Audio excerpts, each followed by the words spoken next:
And here we will check out the updated odds for teams to make the playoffs in the AFC. And, Paul, if you go back to 1990, basically you get, 4 new playoff teams in every single year, no matter what. That's the average. Sometimes it's more.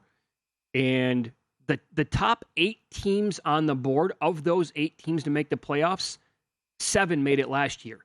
So the only team that didn't make it that's priced in the top 7 or the top 8 would be the Jets. They are higher than the Chargers and the Dolphins. But so, they can't all make it, right? Isn't it something? We get a turnover every single year. That's right. And just how difficult this is. If you're going to do this assignment and this exercise, you have to sit down with all the odds and then look at every team and say, okay, hot shot, who's making the playoffs in the AFC? I mean, there's just no value. And as I said earlier, I mean, the price on the Browns is ridiculous. The Browns are plus 115 to make the playoffs. And someone's got to – it's just the same thing with the Steelers. They're plus 135. Someone's got to finish in last place. I mean, if Burrow stays healthy and the Ravens could have a big year. I mean, just argument's sake, Baltimore, Bills, Cincinnati, Jacksonville, Kansas City, Chargers, Jets. Okay, well, that means no Miami, no Pittsburgh, no Tennessee, no Cleveland, no Denver. I mean, you see how difficult this is? Well, I mean, to your point, I would have some interest in betting the Steelers to make the playoffs. But at plus 135, yeah, no way. I'm out. I'm completely checked out of that. Yeah. In fact, I mean, is that division going to get 3 teams in? Everyone's high on the Chargers. You get Kellen Moore, and it's going to be a big year for Herbert, and Lombardi was holding them back. $1.20 to make the playoffs. Well, I mean, this is, yeah. Here's the thing, right? Because you're probably only going to get one out of the AFC South, the winner of that division. I don't think they're going to get a second team. Yes. So to answer your question, will 3 teams come out of that division? I'm going to lean no, because 3 teams can't come out of the East and the North. That cannot happen. There are not enough playoff spots because the West has to have at least one team. The South has to have another. So that's 2. If both divisions get 3 in, you're talking 8. Not possible. Does 9 and 8 get you in? It might. Maybe, because maybe even 8 and 9 can get it done because it's so strong. I mean, you never know. I mean, I know that you mentioned that several times, that crazy USA Today prediction thing, where they had all these teams winning 11 games in the North, and the Steelers winning 11 games and not getting in. No. But it should be Jacksonville to win the division, and that should be the only representative from the South. How about if we flip it and say, well, which teams are going to miss then, and look at some plus odds there? Yeah, that's Look, I think that it's a little premature to give up on the Bills, but a lot of people I think have, and they said maybe the window's closed or they can't come out and win it this year. I'm not one of those, but to miss the playoffs at that number, I mean, it's possible, right, where they don't win that division. And in fact, I think it's possible where they could finish 3rd. I mean, there's a path for that to happen if you want to talk about variance this year in the NFL, to where maybe the Jets and the Dolphins play both above their skis and they beat out the Bills and they can't squeak in a 3rd team for the playoffs. And then maybe they would miss. Something would have to happen to Mahomes, obviously, for the Chiefs to miss. Yep. But how about the Ravens at plus 140 or the Bengals to miss? Is that a possibility? Where maybe no, I can't get there. Yeah, especially unless it's something with Burrow. That's the thing. I think it's only Burrow related. If He's betting too good. On the no on some of these teams, for the most part, you're betting on injuries to happen. That and the combination of not all these teams can get in, obviously. Would you think that that's possible? Is there a path there where the Bills don't make it in case they fall behind the Jets and the Dolphins? Oh, wow. That's after being this highly power rated team the last 2 years, only 260 to make the playoffs, and the no plus 225. I mean, a lot would have to go wrong, and it would have to start with Allen too. But they're week 1. I can't wait. 9-11 Jets at home in that game. But right, all this talk and the hype and the pomp and circumstance. Yeah, the Jets could go 8-9, 9-8, miss the playoffs. With all that talent that they have and the acquisitions they made, absolutely in play. Just how strong that division is in Miami and the job that McDaniel did last year. I mean, to get, I know he's hurt, but you get Ramsey and you bring in Fangio, and if they would miss the playoffs? Well, What if that's not? What if Tua stays healthy the whole time? Yeah. I think there's a chance that McDaniel's a really outstanding coach in the NFL, and the defense, despite the Ramsey injury, what if the defense shows up under Fangio and they make just a giant leap and they win that division or win 11 games to get into the playoffs? And Tua's healthy, like they're going to be a complete factor for sure. And the reaction to that Monday night game, Paul, the only way like people are not going to freak out about the Jets is if it's like a close game and it ends on the last second field goal and it's like 24-23 either way. Because if the Jets bury the Bills, the national reaction is going to make you want to vomit within 30 minutes. Or if the Bills would do to the Jets kind of what they did last year in the opener to the Rams, what if the Bills go to New York and win this game, 30-13, and it's not pretty?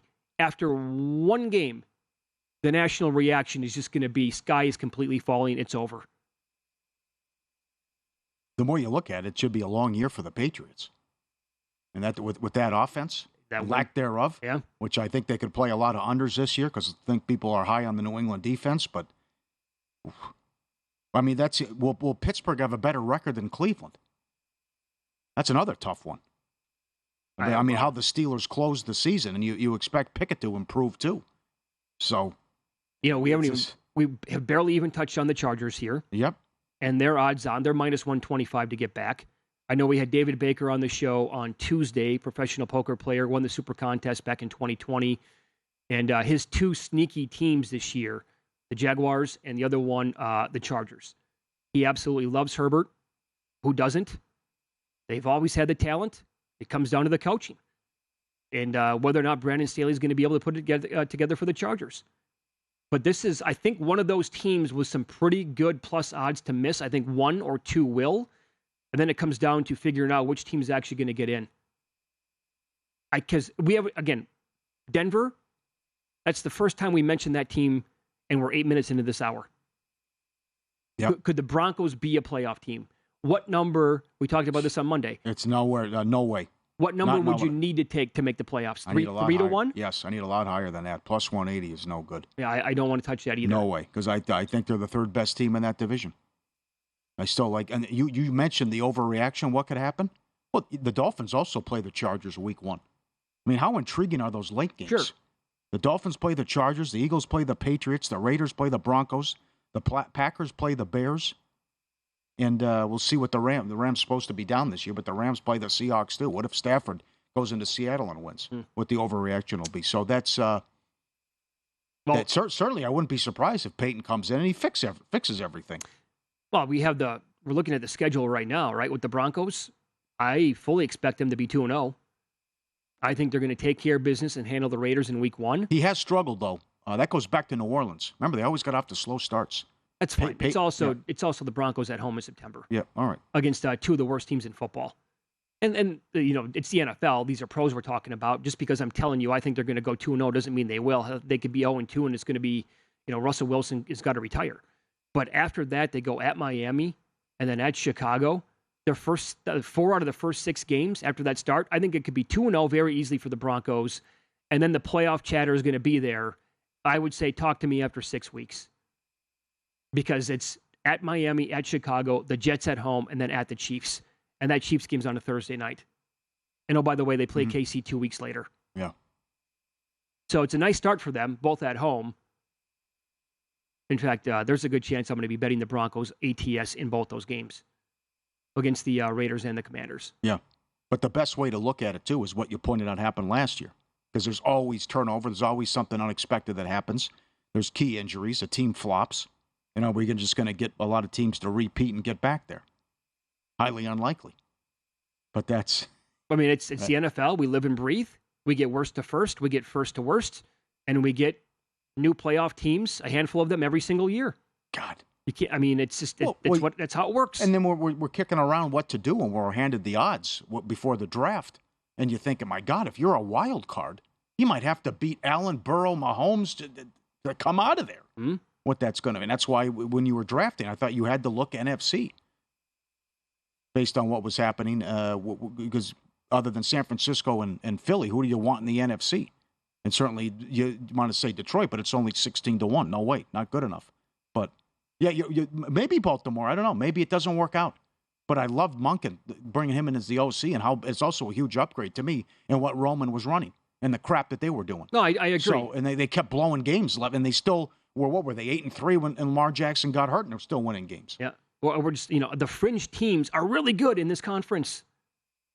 And if they play to their ceiling and they catch some breaks with the, non-injuries happening, and the other teams can't avoid them, then it's just going to turn like that then. And predicting injuries is, come on, it's a losing cause. You can't really do that. But I would go no on the Browns and the Steelers. I think that's the way to attack it. $1.30 and $1.50. Yeah, because that might not be a bad approach because, again, there's nothing there. Plus, I think the yes prices are way too low to get involved with. And if you think something's going to happen in Cincinnati, you're only 2-1? No. I'd be shocked if the Bengals missed the playoffs. Not injury. Yeah, same here. Come on. Same here. Would you be shocked non-injury if the Bills miss? I don't think I would be. Yeah. That'd still be surprising. Division is so good. Yeah. Visit VSiN.com to get current odds, listen for free, find showtimes, and download VSiN sports betting podcasts.